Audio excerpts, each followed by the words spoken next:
시간이 흐르고 바벨론 왕은 교만해졌고, 그리고 교회를, 이스라엘이 교회니까 교회를 보호하는 것을 그만두었습니다. 그러자 하나님께서는 어떻게 하십니까? 바벨론을 멸망시킵니다. 그리고 이제 페르시아를 오게 하셔서 페르시아를 통해서 바벨론을 멸망시키고 페르시아가 교회의 보호자로 서 있게 하십니다. 그래서 예를 들어서 페르시아의 고레스 왕이 이스라엘 백성들을 다 돌려보내잖아요. 엄청난 재물들을 다 후원해 주면서 너희들 고국으로 다 돌아가서 너희들이 원하는 그 성전을 지어라. 이렇게 우리가 에스라 때 다 살펴봤죠. 아주 자세하게. 그래서 페르시아는 이스라엘의 보호자, 교회의 보호자이기 때문에 고레스 왕을 통해서 다 돌려보내고 성전을 지을 수 있도록 각종 금은, 예물들, 보물들을 다 주고 보내는 것입니다. 이렇게 이방 제국의 시대의 특징은 이스라엘이 타락해서 멸망했지만 이방 제국의 왕들은 교회의 보호자로 하나님이 세웠다라는 것입니다. 자, 페르시아가 교만해졌을 때, 교회를 보호하기를 그만둘 때 어떻게 하십니까? 하나님은 역시 페르시아를 멸망시킵니다. 바로 이 헬라, 그리스의 도시국가들을 통합해서 이제 헬라 제국, 그리스 제국이라고 생각하면 되겠습니다. 헬라 제국이 오게 해서 이스라엘 교회는 헬라의 통치를 받게 됩니다. 그리고 나서 헬라가 이제 무너지고 그리스가 무너지고 그 다음에 이제 1세기에 로마 제국을 통해서 교회는 보존되고 로마 제국을 통해서 교회가 안전하게 이제 있게 됩니다. 그래서 우리는 사도행전에서 바울이 배교자 유대인들에게 공격을 받을 때 로마의 군대가 바울을 여러 번 살려준 것을 우리는 사도행전에서 아주 쉽게 찾을 수가 있습니다. 유대인들은 바울을 재판도 받지 않고 그냥 암살하려고 막 매복시키고 암살하려고 했지만은 오히려 로마는 적법한 절차를 통해서 재판을 받게 하고 바울을 유대인의 그 암살자들로부터 지켜주는 것을 우리는 사도행전에서 발견을 할 수가 있습니다. 교회의 보호자는 로마입니다. 1세기. 우리는 이런 배경 지식을 가지고 오늘 본문을 이제 좀 보겠습니다. 오늘 본문으로 들어가서 1절입니다. 1절 보면 바다에서 한 짐승이 나왔습니다. 1절 내가 보니 바다에서 한 짐승이 나오는데, 문맥을 보면 이 짐승은 굉장히 악한 짐승입니다. 악한 짐승.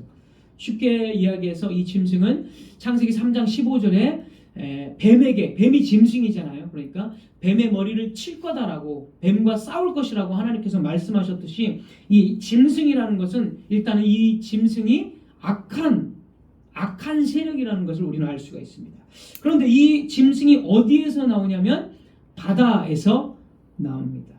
성경의 상징을 여러 번 제가 말씀드렸죠. 바다는 이방인을 상징한다. 제가 말씀드렸습니다. 다 말씀드렸지만 한 번 더 또 말씀드리겠습니다. 이사야 60장 5절. 이사야 60장 5절.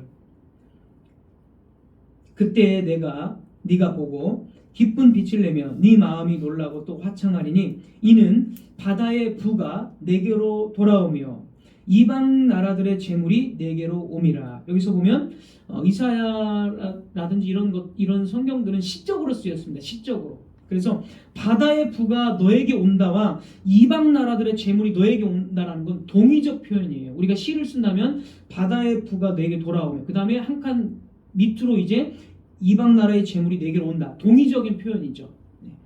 같은 말을 두 번 하는 겁니다. 시적으로. 그래서 바다의 부는 이방 나라의 재물과 같습니다. 그래서 바다는 이방 나라를 상징을 합니다. 시편 65편 5절. 시편 65편 5절. 우리 구원의 하나님이시여 땅의 모든 끝과 먼 바다에 있는 자가 의지할 주께서. 여기서도 보면 우리 구원의 하나님이시여 땅의 모든 끝과 그 다음에 먼 바다가 서로 역시 동의적인 표현입니다. 땅끝, 이방 민족을 말하는 거죠. 바다에 있는 자 역시 이방 민족을 의미를 합니다. 그래서 바다는 성경에서 자주 이방인들, 이방 민족들을 상징을 하는 것입니다. 사람이 타락한 후에 바다와 땅에 불리는 땅은 그래서 하나님의 백성들을 상징을 하고, 바다는 타락한 이후로 이제 땅의 백성들은 하나님의 백성, 바다는 이방 민족들을 그렇게 상징하는 것으로 줄곧 쓰여졌습니다. 그러나 이제 바다는 또 다른 의미가 하나 더 있습니다. 이방인을 상징한다고 했고요. 바다는 악한 세력을 상징하기도 합니다. 악한 세력. 자, 하나님은 하늘에 사시고 땅에는 사람들이 삽니다. 그리고 땅 아래는 알 수 없는 어떤 기품이 존재합니다. 땅 아래는. 물론 현대의 과학에서는 바다 밑에는 다시 땅이 있겠지만은 성경의 세계관은 하늘, 땅 아래 이렇게 삼중 구조로 성경은 항상 보고 있습니다. 그래서 하늘은 하나님이 계시고 땅은 사람들이 살고, 그리고 땅 아래는 아주 깊은 알 수 없는 구덩이, 우리가 흔히 말하는 음부, 지옥, 혼돈의 세력이 있는 곳으로 성경은 표현을 합니다. 자, 이사야 27장 1절입니다. 땅 아래가 바로 알 수 없는 그런 깊은 곳, 그래서 혼돈의 세력이 있는 곳, 이런 곳으로 표현이 됩니다. 이사야 27장 1절. 그날에 여호와께서 그의 견고하고 크고 강한 칼로 날랜 뱀 리워야단, 곧 꼬불꼬불한 뱀 리워야단을 벌하시며 바다에 있는 용을 죽이시리라. 바다의 용, 이 용이라는 것은 뱀이죠. 뱀이라는 것은 무엇입니까? 창세기 3장 15절에 사탄이죠. 사탄에 대한 상징적인 것을 뱀으로 또는 용으로 표현을 합니다. 성경이 뒤에 가면 또 나옵니다. 그래서 이 용, 이 사탄이 지금 어디에서 나옵니까? 바다에서 나옵니다. 땅 아래 바다에서 나오는 거예요. 자, 그리고 시편 106편입니다. 시편 106편 9절. 시편 106편 9절. 이에 홍해를 꾸짖으시니 곧 마르니 그들을 인도하여 바다 건너가기를 마치 광야를 지나감 같게 하사. 여기 시편 106편 9절을 보면 주님께서 홍해 바다죠. 홍해를 꾸짖었다라고 이야기합니다. 이 나무나 풀이나 물 같은 이런 것은 인격이 없는 건데, 어떻게 인격이 없는 바다를 하나님께서 꾸짖을 수가 있겠습니까? 하나님께서 바다를 꾸짖었다라고 말하는 것은 이 바다가 상징하는 그 세력을 향해서 꾸짖었다라는 것을 뜻합니다. 진짜 물에게 야단을 치신 것이 아니라, 물이 하나님의 백성들이 지금 구원의 길을 통과해야 되는데 물이 넘침으로써 이 막고 있기 때문에 물을 꾸짖음으로써, 그러니까 물을 갈라 놓으심으로써 혼돈의 세력을 꾸짖음으로써 길을 내도록 하나님이 하셨다. 그래서 이 바다가 상징하는 이 혼돈, 어떤 악의 세력을 하나님이 제압하신다는 거죠. 예수님께서 바다 위를 걸어가시잖아요. 복음서 보면 바다 위를 걸어가십니다. 그냥 놀라운 예수님의 능력 이런 것만을 의미하는 것이 아니라, 바다 위를 걸어가신다는 것은 혼돈의 세력을 발로 밟고 이기시는 분이라는 것을 나타내는 복음서의 그런 표현이 있습니다. 복음서에 그런 거 있죠, 여러분. 다 그런 의미가 되겠습니다. 따라서 오늘 이제 본문에서 바다에서 나오는 짐승이라는 것은 누굽니까? 사탄의 사주를 받아서 교회를 공격하는 세력인데, 이 공격하는 세력은 이방 민족이죠. 이방 민족. 그래서 당대 1세기 당시에 이방 민족인 로마를 지칭하는 것입니다. 사탄은 유대인들을 배교하게 한 다음에 교회를 멸망시키고 복음을 전하지 못하게 했습니다. 사도행전에서 유대인들이 다 베드로 잡아가지고 복음 전하지 마라, 다 막죠. 이렇게 사도행전 4장인가 가보면 그런 식으로 했습니다. 배교한 유대인들은 또한 거짓 복음을 참된 교회 안에 뿌려놓음으로써 교회를 멸망시키려고 했고 계속 교회를 고소하고 핍박했습니다. 그러나 그 계획은 실패했습니다. 그러자 사탄은 또 다른 계획으로 로마를 이용해서 이제 교회를 멸망시키려는 것입니다. 로마는 원래는 교회의 보호자였습니다. 제가 서두에 말씀을 드렸죠. 로마는 처음에는 교회를 보호하는 역할을 했습니다. 그러나 점차적으로 로마는 교회를 보호하기를 그만뒀습니다. 그래서 1세기 당시의 역사를 보면 로마는 점차적으로 기독교인들을 핍박하기 시작했고, 특히 로마의 이 네로 황제는 AD 64년경부터 기독교에 대한 엄청난 핍박을 가했던 사람입니다. 사탄은 이제 짐승 로마를 타락시킴으로써 교회를 멸망시키려고 하는 것입니다. 자, 1절 계속해서 보겠습니다. 1절 이어지는 말씀. 뿔이 열이요 머리가 일곱이라. 그 뿔에는 열 왕관이 있고 그 머리들에는 신성 모독하는 이름들이 있더라. 자, 이 바다 짐승 로마에게는 뿔이 10개가 있고 그 다음에 왕관을 쓰고 그 다음에 그 머리들이 있습니다. 자, 뿔이라는 것은 힘과 권세를 상징합니다. 그래서 시편 18편 2절에 여호와는 구원의 뿔이시다. 하나님을 뿔이시라고 표현한 것은 구원의 능력이시다. 구원의 힘이시다. 이런 뜻이죠. 그래서 뿔은 힘과 권세, 권력 이런 것들을 상징하는데 여기에 보면 10개 숫자가 10. 그 다음에 나중에 뒤에도 보면 7개의 머리 뭐 이런 머리가 7이라 이렇게 나와 있죠. 10과 7 이런 숫자들을 사용을 합니다. 자, 성경에서 10 또는 7은 완전과 충만의 숫자. 뭐 예전에도 말씀을 드렸죠. 7은 완전수라는 거. 그래서 7 안식일 7일 안식일이고 10이라는 것은 완전함과 충만한 숫자입니다. 그래서 예를 들어서 요한계시록 보면 1000년 동안 그 왕노릇하리라. 1000년 10의 배수잖아요. 10의 배수. 10이라는 것은 충만의 숫자입니다. 그래서 이 로마 제국이 힘이 있는데 10과 7이라는 숫자를 통해서 이 로마 짐승은 그만큼 강력한 권력과 힘을 가지고 있다는 것을 뜻합니다. 그래서 이 10개의 뿔은 로마의 황제들, 통치자를 지칭한다고 봐도 무방합니다. 왜냐하면 황제 자체가 그 당시 엄청난 힘과 권력을 가진 존재이기 때문에. 머리 역시 뭐 로마의 어떤 통치자로 볼 수가 있습니다. 자, 이어서 2절입니다. 내가 본 짐승은 표범과 비슷하고 그 발은 곰의 발 같고 그 입은 사자 입 같은데 용이 자기의 능력과 보좌와 큰 권세를 그에게 주었더라. 이 로마 짐승 로마에게 용이 주었습니다. 여기서 용은 사탄입니다. 사탄. 계시록 12장 9절 바로 앞장 보면 바로 나옵니다. 앞장 보면 12장 9절 큰 용이 내쫓기니 옛뱀 곧 마귀라고도 하고 사탄이라고도 하며 용은 사탄입니다. 이 사탄 용이 로마 짐승 로마에게 큰 권세와 능력과 보좌를 줬다라는 거죠. 왜 이런 권세를 줬습니까? 교회를 멸망시키기 위해서 로마를 사용하는 거죠. 자, 3절 가보겠습니다. 3절 그의 머리 하나가 상하여 죽게 된 것 같이 그 죽게 되었던 상처가 나음에.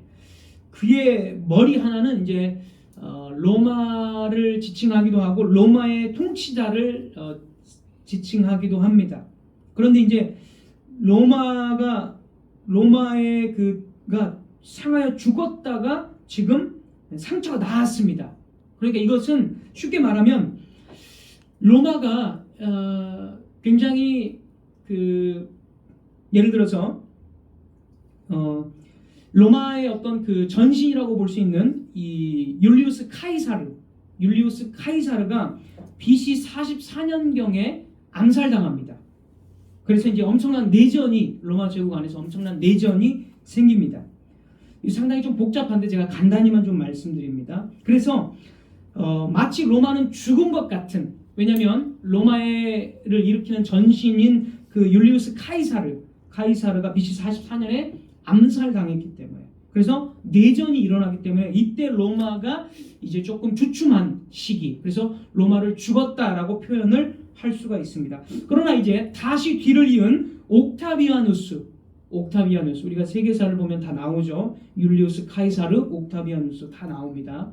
옥타비아누스가 이 내전을 다 정리하고 로마를 다시 강력하게 세웁니다.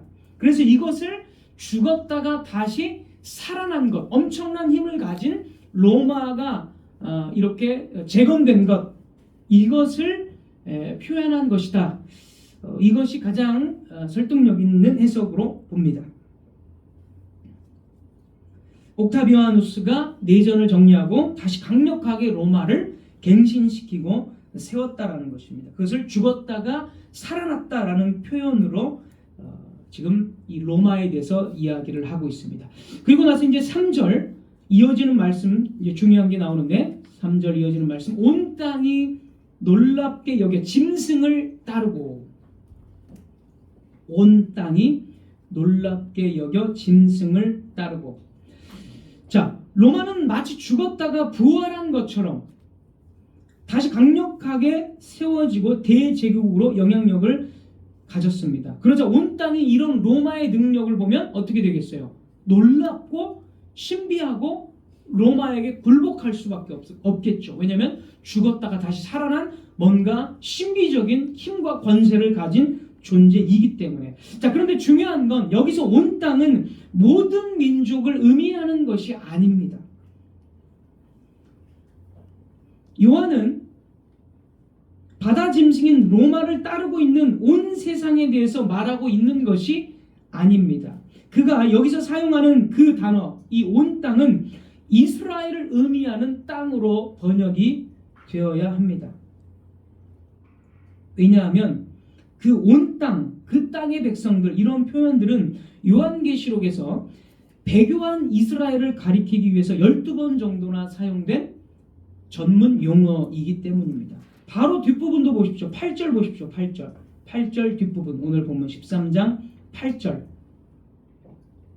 이 땅에 사는 자들은 다 그 짐승에게, 로마죠, 짐승이, 그 로마에게, 짐승에게 경배하리라. 이 땅에 사는 자들, 1세기 당시 그 지역에 사는 자들, 그러니까 유대인들을 뜻하는 것입니다. 그래서 지금 온 땅이 놀랍게 여겨 짐승을 따랐다는 것은 유대인들이 로마를 따르고 경배했다라는 뜻입니다.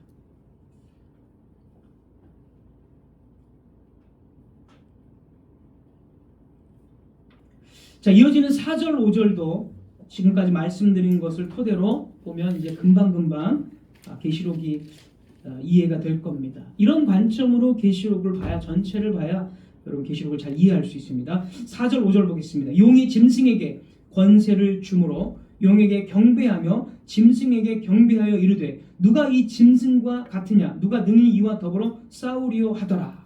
그러니까 배교한 유대인들이 로마를 막 숭배하고 경배하면서 누가 이 로마와 싸우겠느냐 이렇게 말하는 거죠. 5절입니다. 또 짐승이 과장되고 신성 모독을 말하는 입을 받고 또 42달 동안 일할 권세를 받으니라. 자, 5절은 이제 로마가 42달 동안 성도를 핍박한다. 그래서 성도들을 이기려고 핍박한다. 뭐 이런 의미가 되겠습니다. 여기서 42달은 3년 6개월인데 이 3년 6개월은 환란의 시간으로 볼 수가 있습니다. 환란의 시간의 어떤 상징적인 의미입니다. 뭐 이것도 상당히 복잡하기 때문에 이걸 다 설명을 드릴 수는 없고, 예를 들어서 엘리야가 활동하던 그 시기에 3년 6개월 동안 비가 내리지 않는 어떤 그런 시기, 아합과 이세벨의 그런 핍박으로 인해서 어떤 3년 6개월 동안 비가 내리지 않는 그 시기, 뭐 이런 표현으로도 봐서 환란을 상징한다고 볼 수 있습니다. 문자 그대로가 아니라. 자, 계속해서 6절 7절입니다. 6절 7절. 짐승이 입을 벌려 하나님을 향하여 비방하되 그의 이름과 그의 장막 곧 하늘에 사는 자들. 하늘에 사는 자들은 성도들이죠. 성도들. 계속해서 비슷한 표현들입니다. 로마의 핍박, 그리고 성도들을 향한 비방. 그리고 7절입니다. 또 권세를 받아 성도들과 싸워 이기게 되고 각 족속과 백성과 방언과 나라를 다스리는 권세를 받으니, 성도들을 잠시 동안 이깁니다. 이 환란의 기간 동안. 왜냐하면 엄청나게 성도들이 이때 순교를 하기 때문에 그렇습니다. 그것을 잠시 동안 로마가 이기는 것으로 표현을 하고, 그 다음에 여기 보면 로마의 영향력이 각 족속과 백성과 방언과 나라, 그러니까 이방 모든 세계에 엄청난 영향력을 가진 존재로 지금 묘사를 하고 있습니다. 마지막으로 8절입니다. 마지막으로 8절. 죽임을 당한 어린 양의 생명책에 창세 이후로 이름이 기록되지 못하고 이 땅에 사는 자들은 다 그 짐승에게 경배하리라. 하나님의 예정된 백성이 아닌 자들은 다 로마에게 경배한다는 것입니다. 그러니까 로마의 황제 숭배를 받아들인다는 거죠. 그리고 로마의 권력에 압첨하고 편승해서 살아간다는 것입니다. 그리고 여기서 중요한 것이 아까 말한 대로 이 땅에 사는 자들, 여기서 이 땅에 사는 자들은 다 유대인들을 우선적으로, 가장 우선적으로 유대인들을 지칭합니다.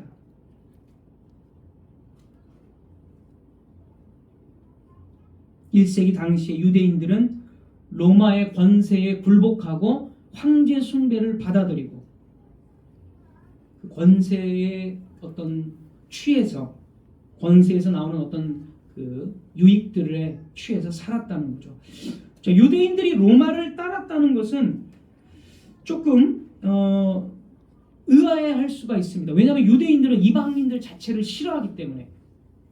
유대인들은 우리가 하나님의 백성이고 이방인들은 뭐 짐승과 같은, 뭐 돼지와 같은 그런 식으로 부정한 백성으로 취급했기 때문에 유대인들이 로마를 따랐다는 것은 약간 의아할 수가 있습니다.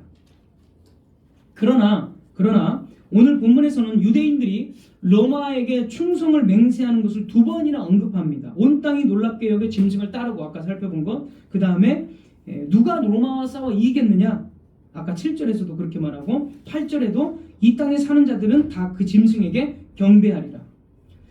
자, 겉으로 볼 때 유대인들은 로마를 미워했고 로마의 통치를 싫어했습니다. 그리고 나중에 유대인들은 이제 AD 66년경부터는 로마와 전쟁을 치르기 시작합니다. 로마에 계속 대항을 합니다. 그래서 이제 66년경부터 로마와 유대인 전쟁이 시작되고 AD 70년에 이제 유대인은 완전히 망하는 거죠, 로마에게. 그러나 1세기 당시 66년경 이전에 그 당시에는 유대인들은 로마를 겉으로만 싫어했지 속으로는 로마의 권력에 늘 아첨했습니다. 자, 그 증거가 요한복음 19장 15절입니다. 요한복음 19장 15절. 그들이 소리 지르되 없이 하소서, 없이 하소서, 그를 십자가에 못 박게 하소서. 빌라도가 이르되 내가 너희 왕을 십자가에 못 박으랴? 이렇게 물으니까 이제 대제사장들이 대답하되 가이사 외에는 우리에게 왕이 없나이다. 카이사르죠. 카이사르. 아까 로마 황제를 통칭하는 황제의 칭호가 카이사르인데 이제 한글 성경에서 가이사 이렇게 표현했습니다. 그러니까 유대인들은 예수님을 죽이고 우리의 왕은 가이사다, 로마 황제다라고 자기네들이 말을 하는 거예요. 유대인들은 로마와 연합을 한 것입니다. 이것은 사도행전에서도 역시 드러납니다. 사도행전 4장 27절. 사도행전 4장 27절. 과연 헤롯과 본디오 빌라도는 이방인과 이스라엘 백성과 합세하여 하나님께서 기름 부으신 거룩한 종 예수를 거슬러. 헤롯은 유대인의 통치자이고 본디오 빌라도는 로마가 유대 땅에 파견한 총독입니다. 이 둘은 복음서에서 보면, 누가복음인가 보면 이 둘은 굉장히 서로 싫어하고 적대 관계에 있습니다. 하지만 여기 보십시오. 이 둘은 서로 친구가 되어져 있어요. 교회를 죽이기 위해서. 또한 이방인과 유대인들 역시 서로 적대적인 관계에 있습니다. 하지만 교회를 핍박하기 위해서 이방인과 유대인들 역시 적대 관계에 있는 것이 아니라 하나의 목표를 위해서 서로 친구가 되어져 있는 거예요. 교회를 짓밟으려는 목적 하나로 서로 적대 관계에 있는 사람들이 서로 친구가 되어졌어요. 그래서 우리가 이 성경을 통해서 보면 유대인들은 로마를 겉으로는 싫어했지만 로마의 권력을 좋아했고 로마의 황제 숭배를 받아들였고 그런 식으로 해서 로마와 함께 연합해서 교회를 무너뜨리려고 했던 것입니다. 자, 계시록에서 로마 제국은 굶주린 사나운 짐승, 즉 길들여지지 않고 잔인하게 교회를 파괴하는 짐승으로, 아까 말했죠, 입은 사자 같고 발은 곰 같고 이러한 짐승으로 상징되어서 나타납니다. 1세기 당시의 교회는 거대한 힘을 가진 로마와 배교한 유대인들 앞에 정말로 힘이 없는 존재일 뿐이었습니다. 맹수가 양을 잡아먹을 때 그냥 쉽게 잡아먹는 것처럼 1세기 당시의 교회는 맹수 앞에 너무나 힘없는 양과 같은 그런 존재였습니다. 그러나 말씀드렸다시피 요한계시록은 당대의 성도들에게 믿음을 격려하고 위로하기 위해서 보내어진 편지입니다. 요한계시록은 어떤 것에 대해서 말하고 있죠? 로마에 대한 심판, 특히 배교한 유대인에 대한 심판이 거의 전부를 이루고 있다는 것, 지난주에 말씀을 드렸습니다. 그러니까 그렇게 강력한 바다짐승 로마가 교회를 그렇게 핍박할지라도 결국에 요한계시록의 메시지는 그 로마도 망한다는 거죠. 하나님의 심판으로. 거대한 바다짐승 로마는 어떻게 되었습니까? 로마는 멸망했습니다. 교회가 사라진 것이 아니라 로마 제국이 역사에서 사라졌습니다. 교회를 공격했던 로마의 황제들의 죽음을 여러분이 역사에서 한번 좀 찾아보십시오. 거의 대부분이 암살, 자살, 전사, 미쳐서 죽거나 목 졸려 죽거나 정말 비참한 최후를 맞이했습니다. 네로 황제는 쫓겨나서 도망치다가 너무나 무서워서 도망치다가 스스로 자살을 했고, 도미티안은 자신의 종들에게 암살당했고, 하드리안은 모종의 이 병으로 갑자기 죽어버렸고, 세베루스는 친아들에게 암살당했고, 데시우스는 늪에 빠져서 죽었는데 그 시신도 찾지 못했습니다. 그래서 1세기 당시에 가장 무서운 직업은 황제다, 이런 말이 있어요. 그만큼 엄청나게 잔인하게 그냥 죽어버렸기 때문에 암살당해서 죽거나 자살로 죽거나 아들이 배신해서 죽거나 종들이 배신해서 죽거나. 유대인들 역시 우리가 잘 아는 대로 AD 70년에 무서운 심판을 당했고 언약 백성의 지위를 잃어버렸습니다. 사랑하는 성도 여러분, 주님께서는 악인들에게 죽임 당하셨지만 부활을 통해서 당신의 승리를 보여주셨습니다. 하나님은 아들을 죽은 자 가운데서 일으켜 택한 증인들에게 보이신 후 영광 중에 다시 하늘로 데려가심으로써 악인들의 한없는 그 어리석음을 드러내셨습니다. 그것은 하나님이 세우신 계획의 일부였습니다. 사람들과 마귀와 지옥이 힘을 합해서 도전하지만 하나님은 예수 그리스도를 부활을 통해서 그들을 부끄럽게 만드시고 비웃으셨습니다. 그들이 저지른 바로 그 일을 통해서 그들을 패배시키고 승리를 보여주셨습니다. 요한계시록의 성도들을 향한 것도 마찬가지입니다. 요한계시록은 죽임당하신 주님이 심판관의 자리에 앉아 계신다는 사실을 강조합니다. 지난번에 이건 좀 살펴봤죠. 하나님의 아들 예수님은 천하를 공의로 심판하시는 분이십니다. 세상은 마귀의 것이 아닙니다. 그는 창탈자일 뿐입니다. 주님께서 로마를 깨뜨리셨고 유대인들은 AD 70년에 심판당했습니다. 주님은 사람들의 모든 행위를 감찰하시며 심판하십니다. 눈에는 눈이고 이에는 이.